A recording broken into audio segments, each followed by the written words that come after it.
to my YouTube channel, and this video we are going to discuss backspace string compare. It's an easy level question, so let's see what this question says.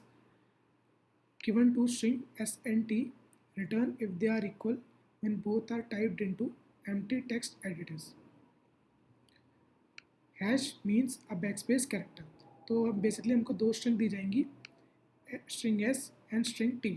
हमको ये बताना है कि ये दोनों string इनको process करने के बाद क्या ये दोनों स्ट्रिंग इक्वल है. मतलब अगर हम इन दोनों स्ट्रिंग को देखें तो A B hash C, hash मतलब बैकस्पेस मतलब बी हट जाएगा, तो ये दिस विल बिकम ए सी.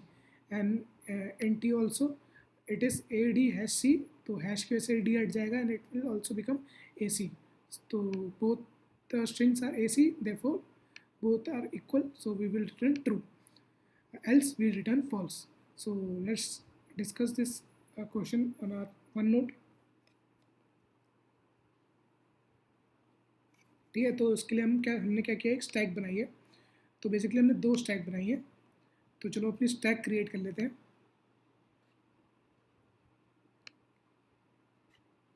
ये 1 है, ST ये ST है और ये ST1 है. ठीक है, तो अब हमने इसको कैरेक्टर एरे में चेंज किया है स्ट्रिंग को. ठीक है, उसके बाद हमने लूप लगाया स्ट्रिंग पे और एक एक कैरेक्टर हमें मिलेगा. तो अगर वो कैरेक्टर हैश नहीं है तो डायरेक्टली क्या कर दो, पुश कर दो. तो अभी हम ए को रीड करेंगे तो ए को डायरेक्टली हम कर देंगे पुश. फिर हम बी को रीड करेंगे, बी भी हैश नहीं है तो हम कर देंगे पुश. फिर हम अगले कैरेक्टर को रीड करेंगे जो कि हैश है, तो हैश आएगा तो हम सिंपली जो हमने लास्टली पुट किया था, अगर स्टैक एम्प्टी नहीं है, अगर स्टैक एम्प्टी है तो कुछ नहीं करेंगे, अगर स्टैक एम्प्टी नहीं है तो हम उसको क्या कर देंगे, पॉप. तो बी क्या हो जाएगा, पॉप. ठीक है, बी हो जाएगा पॉप.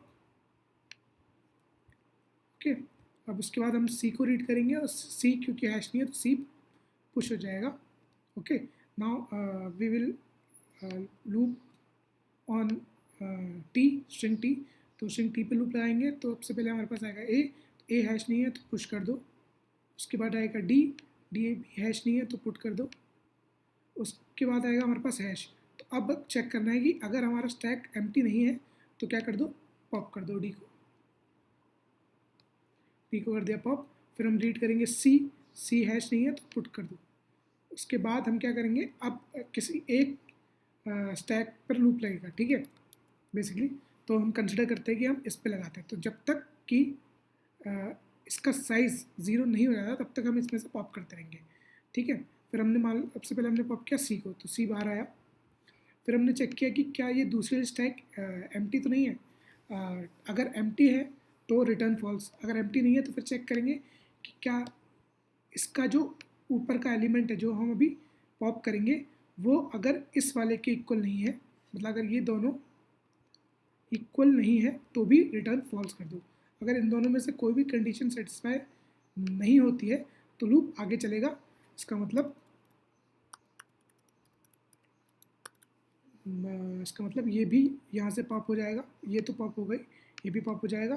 फिर हम अगले वाले के लिए चेक करेंगे ए के लिए, फिर इसका भी पॉप होगा. देखेंगे क्या ये दोनों सेम है, हाँ भाई सेम है, तो ये भी है ये भी है, कोई दिक्कत नहीं. ठीक है, तो ये भी पॉप हो गए, पॉप हो गए. अब क्योंकि एस टी का साइज़ 0 हो गया तो लूप से बाहर आएंगे. तो लूप से बाहर आने के बाद हम ये चेक करेंगे कि अगर दोनों का साइज़ 0 है, अगर दोनों का साइज़ 0 है तो return true, else return false. ठीक है, तो ऐसा हम क्यों कर रहे हैं, क्योंकि यहाँ पर तो हम सिर्फ अपने इस पर ही लूप लगा रहे हैं ना.